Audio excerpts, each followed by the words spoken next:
So my doorbell rang this morning, and I opened the door, and I was pleased to find my mini fridge arrived. For some reason, it says Xbox on the corner here, but I ordered a mini fridge. Close enough, I suppose.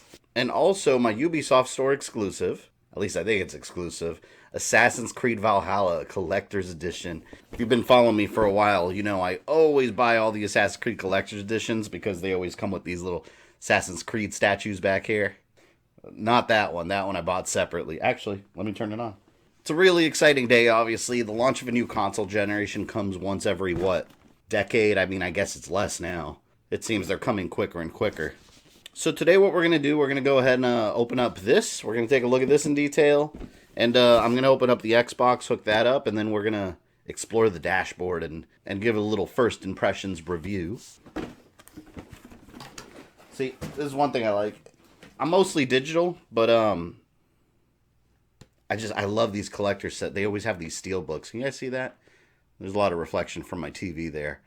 They always have these steel books. If every game came in a steelbook case, I'm not going to lie, I would probably go back to physical, just because I'm such a fan of these physical cases. And this is technically the Xbox One version, but I did notice it says Xbox One and Xbox Series X. So they're starting to brand all the Xbox One games with Series X now. Because technically you could still pop it in and play it on there. And this actually has the free smart delivery, so we're going to try that out. If I put this into the Xbox Series X, I hate that name. It doesn't come off the tongue well. But if I pop this into the console, it should download the next-gen version. No surprise here. You got the disc, DLC Pass, which I'm not going to show you because I don't want you guys stealing my codes. It comes with the Season Pass, the Ultimate Pack, which is a Berserker Gear Pack, a Berserker Settlement Pack, a Berserker Longship Pack, and a set of runes. Very cool.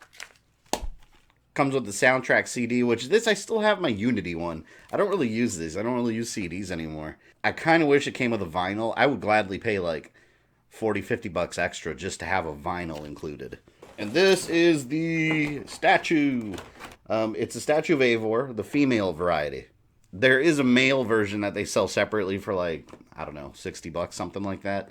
I didn't get that one. I elected to choose this one because these big statues here, you see, are made by a company called Pure Arts. And I actually have the Eivor male one pre-ordered. Although technically, it has interchangeable heads. So I can make it male or female. So this one's going to be female. The big one's going to be the male one. Pretty simple. I like these statues that you don't have to really mess around with too much. Really, it's literally just three pieces. The big base with Eivor on it. You got the axe. And the raven, crow, whatever. And there's Eivor in all her glory.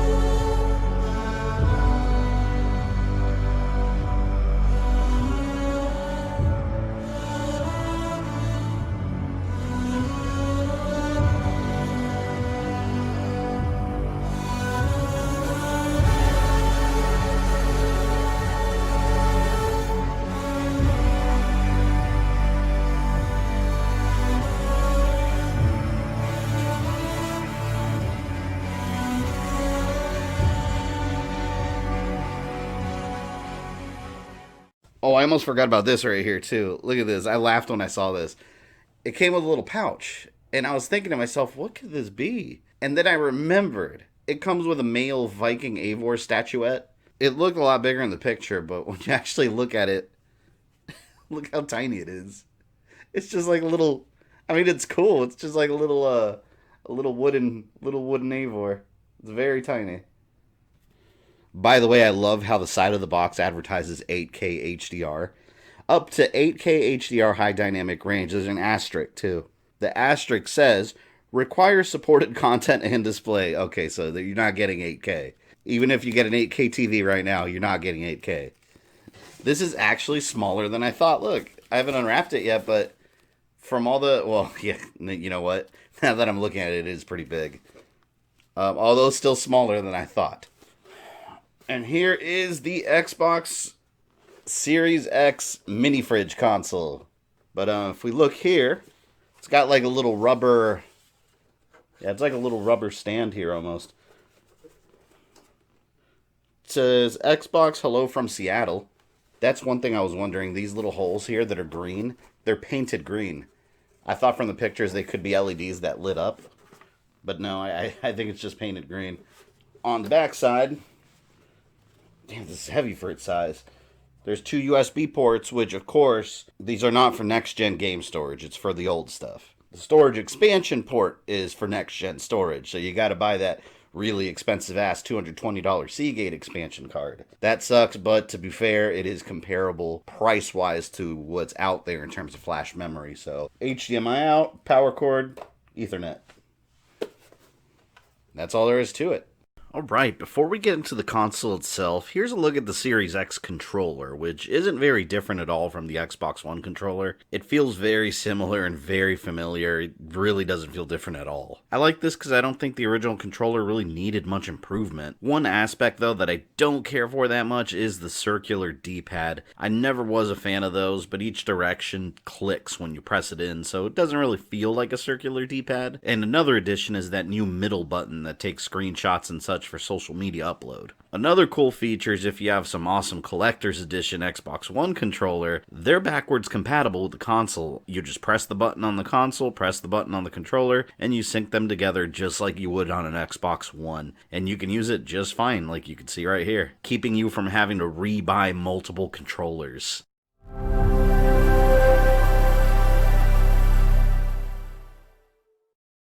As far as setup, I was impressed at how easy this console was to get going. Once you do the console update and the controller update, you go right into the Series X dashboard, and what caught me off guard was how similar it was to the Xbox One. In fact, it looks the same. It feels the same.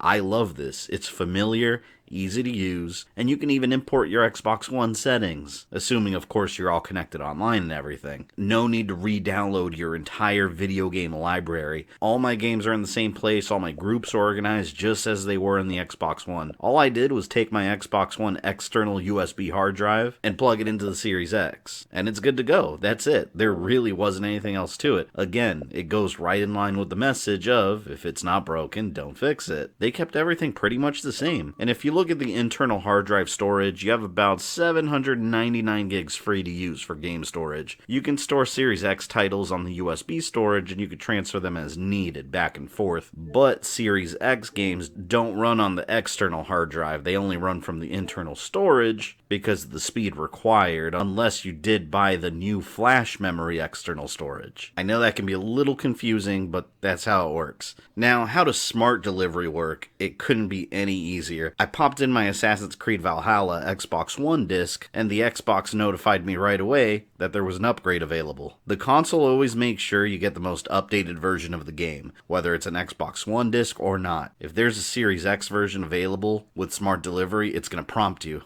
You hit upgrade, and it downloads the Series X version automatically on the internal storage. It's actually really impressive. And another impressive feat is the backwards compatibility, which to me is an extremely important feature. I hate having to buy multiple consoles and take up a ton of room on my outlets, my HDMI ports, my shelves. I want everything all in one spot, and here it's all there. Series X, Xbox One, 360, and the original Xbox, all in one console. If the game is backwards compatible on Xbox One, it's gonna work here. I tested Doom Eternal on Xbox One, works, plays smoothly, just as advertised. Here's the original Assassin's Creed for Xbox 360, running perfectly on the Series X, and Star Wars Battlefront 2, the original old school Xbox version. All the games running with the enhancements from running them on next-gen hardware, no issues. It's really a beautiful thing. And of course, I also spent close to 4 hours playing Assassin's Creed Valhalla. Graphically, it looks beautiful, and running in 4K 60 FPS, I mean, it's crisp and smooth. I don't know if you can really tell from the footage here.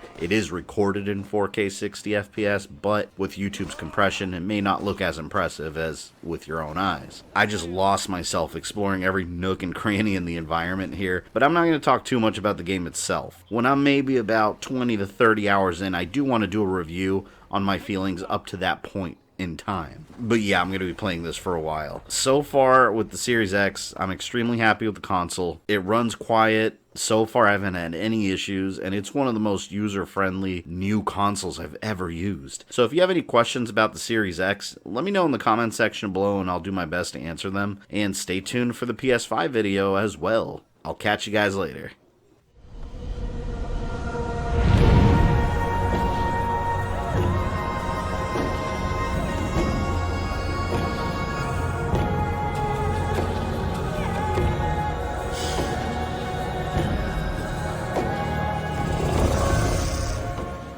Since you made it to the end of this video, I assume you enjoyed it, so why don't you go ahead and smash that like button, subscribe, and ring the bell so you don't miss any new content. You can follow me on Facebook, Twitter, or Instagram, links in the description below, and if you'd like to support the channel, you can join my Patreon or become a channel member. This is Fabian, I love you guys, and I'll see you next time.